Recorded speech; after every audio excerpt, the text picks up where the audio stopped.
I'm at a loss. What's the tattoo mean? No pattern recognition. Quite the opposite. The joke is they're at a loss. They're at a loss. A loss. This video brought to you by my YouTube members and patrons. Thank you guys. How's it going, everybody, and welcome back to another subreddit video. Today we are going to be returning to r/whoosh, a subreddit dedicated to jokes just flying straight over people's heads, just straight on by, not a second of recognition to be found. Very quickly before we begin, I just wanted to mention that YouTube members and patrons, you guys get an extra video every single week for as low as £1 a month. That equates to about 25p per video. So if that is something that interests you, please do consider joining, as it really helps support the channel. Other than that, let's get straight into the subreddit, shall we? Just finished Lost for the first time. Here's my thoughts and questions for you. Question 1. How come all the characters are the exact same height? It's a promotional image. They're not actually standing next to each other IRL and taking a picture. I don't believe you. I think they actually went through like great lengths to find a cast that are all exactly the same height. Like they spent a long time and put a lot of effort into getting a cast that are all the same height. It must have taken ages. It must have been really difficult, but like it paid off. They have the flattest cast you'll ever see. No dynamic height here. No. Everyone is exactly the same height. How Hans cheated. A mirror on the ceiling so he could see his opponent's moves. Mirror on the ceiling. Magnus Carlsen. Hans Niemann. Whoever made this doesn't understand chess. If Hans could use it to see Magnus's moves, then Magnus could use it to see Hans's moves too. You have to know the mirror is there. I mean, come on. But also, like, you know, it's Star Wars. There's a little bit of an element of disbelief there. Is that the worst joke that's going to appear in the whole video? Maybe. It's kind of ironic how Bad Bunny was dancing on an electric post at the Super Bowl halftime show. Puerto Rico isn't exactly known for having reliable electricity. He could have highlighted the electrical grid crisis in PR and done some good with his platform, but he chose degeneracy. Readers added context. The utility pole in Bad Bunny's Super Bowl halftime show functioned as a symbolic reference to Puerto Rico's chronic power supply problems. It's kind of ironic how she would point out something that was in the show deliberately meant to represent the thing she's talking about and say that it's irony that he wouldn't represent that thing that it was there to represent. It's also kind of ironic how Republicans will call Bad Bunny's show degeneracy and talk about the degeneracy of the halftime show, but then their own halftime show, they'll put people like Kid Rock on the show, who I believe the line that comes from a Kid Rock song is, some call it statutory, I call it mandatory. Let's be honest, Republicans don't care about degeneracy, because as far as degeneracy goes, I don't think you can get much more degenerate than sleeping with children, which is, you know, the Republican Party's entire platform at this point. Imagine flipping through the air and thinking you're about to land, only to attempt landing on a cloud. Winter Olympics is wild. Imagine sticking the landing on the cloud. How are you gonna get down afterwards? But you can't stand on a cloud? How do you know? Have you tried, sir? You're not in the Winter Olympics. You're not an Olympian. I think they can. I think Olympians, they land on clouds all the time. Where do you think Olympus is? Obviously. I mean, it's at the top of a mountain, but maybe the mountain's on a cloud. You don't know. They're Olympians. Olympic gold medals. 1908, 100% gold. 2024, 1% gold. Olympic 2028 medals, yep, they're gonna be chocolate coins. Bro, how can it be 2028? It's not even 2027, it's 2026. Dude, the Summer Olympics are every 4 years. The joke is that in coming up, the future, they're gonna be worse, right? I feel like this is a lack of, not even like, you know, not understanding jokes or tone or anything like that. This is just like a lack of critical thinking and pattern recognition. Obviously 2028 hasn't happened yet. It's a joke about the future and that things are going to be worse in the future.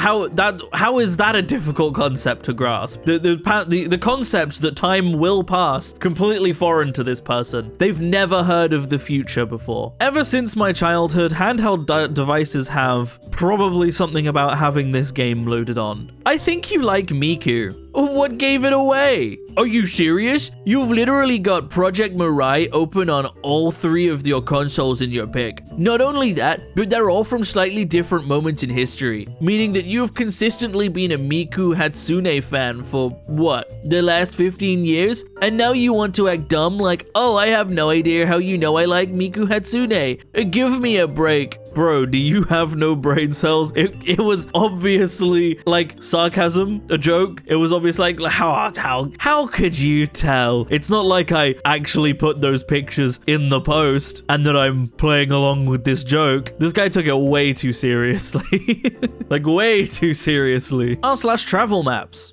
Off topic, but why did you visit the green square in the Pacific Ocean? Oh, don't mind that. It's only to display the colors used in the map. Yeah, we know, it was a joke. They wanted to make a funny joke by like, haha, you took a trip to the ocean. It was clearly a joke, and you've made the joke kind of funny now.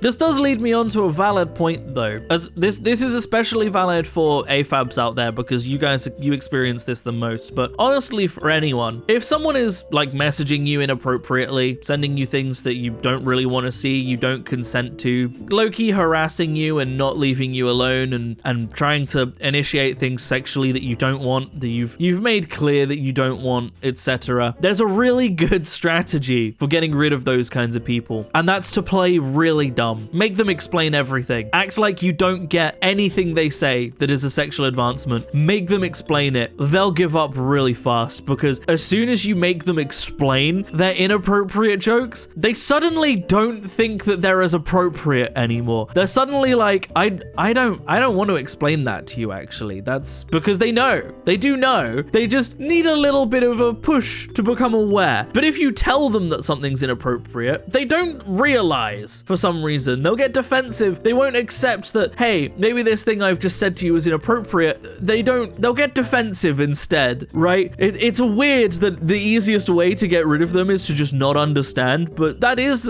unfortunately the case. Who caused World War II? Churchill? Arthur Morgan? Buzz Lightyear? Dude, Arthur died before World War II even started. So obviously it's a joke. However, you could die before something and still be the cause of it. Like if Hitler had invaded Poland and then died before the war started, there still would have been an act of war committed by the country Germany, which would have initiated World War II, right? Like you could still cause a war and be dead when it happens. Like the actions that you do can still have consequences even if you're dead. The comment kind of, obviously it was a joke, but the comment doesn't actually get that. Like the response to the joke doesn't understand that as a concept anyway. Trying to get rid of the 2-star wanted level. That was a very long and shameful walk back to the car. Rule number 1, cardio. Rule number 2, double tap. It's actually against the law to shoot a fleeing suspect who not actively endangering someone. Yeah, we know.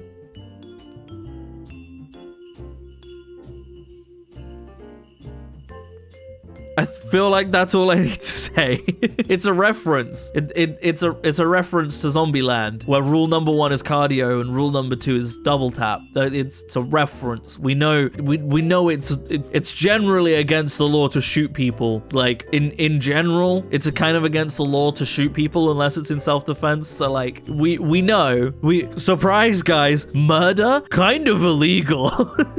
Who could have guessed that one? Not ice in the US apparently though. How long did this take you? It took him 37 seconds. That's how long the video is. Oh, okay. Editing exists. Cropping exists. If content creators showed raw videos, you wouldn't enjoy it, and you would be watching for hours. I need to point out, maybe it's me being pedantic because I'm a video editor, but I don't think cropping's relevant here, because cropping isn't adjusting the length of a clip. That's cutting. You cut the clip to make it a specific length. Cropping is adjusting the aspect ratio or the border of a clip, or your item, right? So example, if I were to crop the left side of the frame, the left side of the frame would be cut off, right? That's the physical image of the video, not the timeline or editing on the video. Cropping, not really relevant unless this video features cropping in it and I just am not aware of that. Cropping isn't relevant. That's not part of the editing process. That's not part of like what made this take so long. Like what made it take so long is it's a stop motion and they took loads of photos because that's how stop motion works. It's nothing to do with cropping. It's not cropping. Pedantics. That's just I'm being pedantic. I get that. I'm also aware that there are probably some video editing software that call adjusting the start and stop of a video's start and end points. There's probably some software out there that calls that cropping. However, they're wrong. That's all I gotta say. What actor was perfectly cast in one role but never reached that level again? Oliver Reed, Gladiator. Silly take. It was his final film. He had a huge and varied career in the 70s. Yeah, that's the joke. It's sad that this has got so many downvotes as well because it's a good joke. It was his final film. He never reached that level again. That's obviously, that's the joke. He was perfectly cast for the role. He never reached that level again because he was never cast in a movie again. That's obviously the joke. Multiple people didn't get it. Multiple people downvoted this. That makes me sad. That's sad to see. If you were gonna cast me in a film, what role would you cast me as? I am gonna regret asking that. I'm gonna get lots of very mean comments now. Oh god, I look forward to seeing what you guys come up with. I'm gonna get roasted hard. Oh no.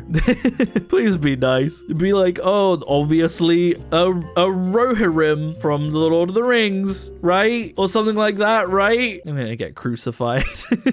Here's your bill for the ambulance ride. And here's your bill for the ambulance itself. Why are these the same amount? Not even. An ambulance ride is $5,000. An ambulance is around $150,000. Yeah, we know. It's a joke. It's a joke about the American healthcare system and the fact that everything's really expensive and that getting an ambulance is a crazy amount of money, you know? Like, you get injured and have to be taken to the hospital in an ambulance and just the ambulance ride is worth like a couple months worth of your entire earnings. Like, that's insane, right? That's a pretty insane concept. An ambulance's whole purpose is to take injured or sick people to a hospital, and you get slapped with a bill just for that before you even get treated. That's kind of insane, right? I occasionally think about that guy that was like, an ambulance isn't your personal taxi to the hospital. Like, what in the fuck is it then, sir?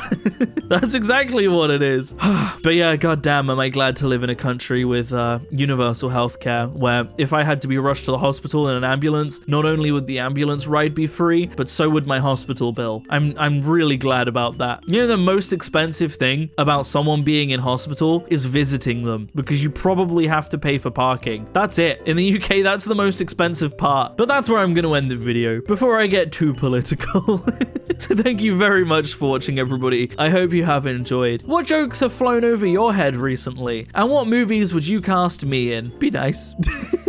If you would like to support me in making more content like this, then I have a Patreon in the description down below, or equally you can click on that join button on the channel to support me. It helps a lot more than you might realize, but by no means should you feel like you have to. I'm going to keep making content regardless. But a huge, massive special thank you to all of the wonderful YouTube members and patrons that do support me. All of your names are up on screen right now. It genuinely helps so much, and it genuinely means so much. So thank you to everybody that does. Other than that, thank you so much for watching, everybody. I hope you have enjoyed, and as always, I will see you in the next video. Peace out.